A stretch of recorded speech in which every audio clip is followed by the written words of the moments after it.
Here is The Guardian's Stephen Thrasher looking forward to the day when America's dying white majority is overthrown and a political revolution led by people of color ends the white supremacist system currently represented by Donald Trump's presidential campaign. When we had a clear symbol that the country is literally becoming more black, why shouldn't we have expected his successor to be the meanest, whitest, most vile bigot possible? And when protesters demanded that Black Lives Matter, why shouldn't we have anticipated the rise of a candidate who encourages violence against peaceful demonstrators? A President Trump would fit right into American history. I'm waiting for the year 2043, when this white supremacist nation becomes mostly non-white. That's when true political revolution might be possible. Thrasher, you work for the so-called dying white majority, completely ignoring that Europe and now the United States are quietly being invaded by Sharia law zealots hell-bent on throwing people of Thrasher's persuasion off of rooftops.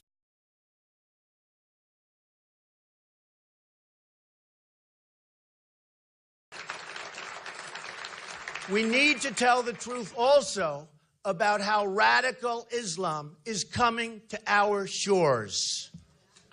And it's coming. With these people, folks, it's coming.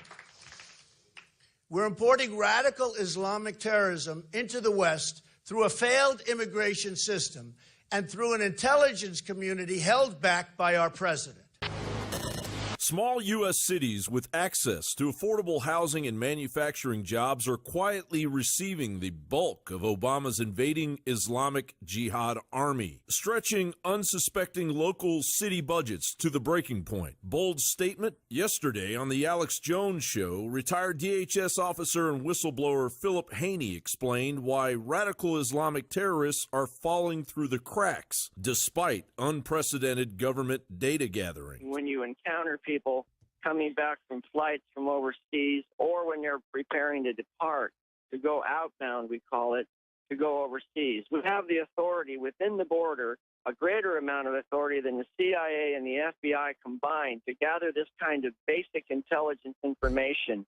And over the years, we have been handcuffed more and more to the point where we're barely capable of gathering the kind of information that we could then share, let's say, with the FBI. Some targeted American cities are already being pushed over the edge. For example, Amarillo, Texas, known as the Yellow Rose of Texas, one of the largest meat-packing cities in the United States, home to the V-22 Osprey hybrid aircraft assembly plant, food giant Cargill, and also home to Pantex, the only nuclear weapons assembly and disassembly plant in the United States, has taken in well over 1,000 Middle Eastern refugees already, the highest in the nation. But when you add refugees sent to Amarillo from countries outside the Middle East, the numbers skyrocket. WorldNet Daily reports Amarillo has received 5,251 foreign refugees since January of 2002, according to the Federal Refugee Database. That's more than half of the nearly 8,000 refugees sent to Texas during the same period. President Obama has increased that number of foreign refugees bound for American soil in fiscal 2016 to 85,000. That's a 20% increase over the previous year, and 10,000 will be coming from the jihadist hotbed of Syria. Many of the community organizers have received training or consultation from David Lubell's Welcoming America organization, which was started with seed money from billionaire George Soros.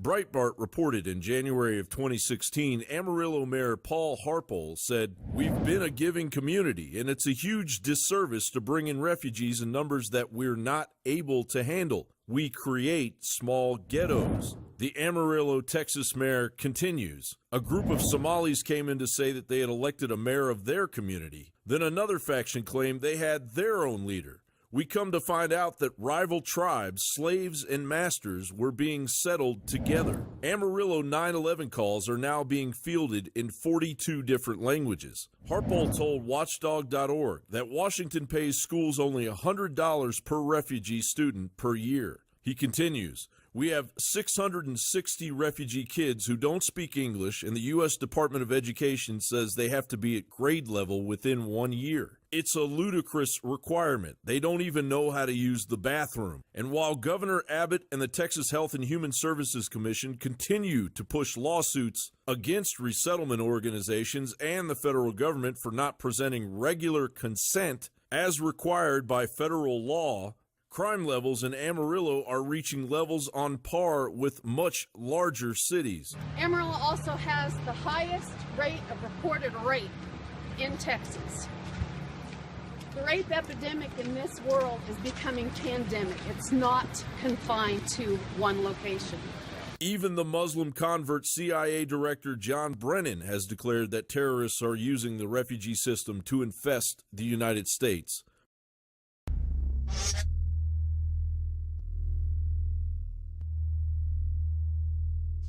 The public has a right to know how these people got here, how they came onto this great land. Why are they here?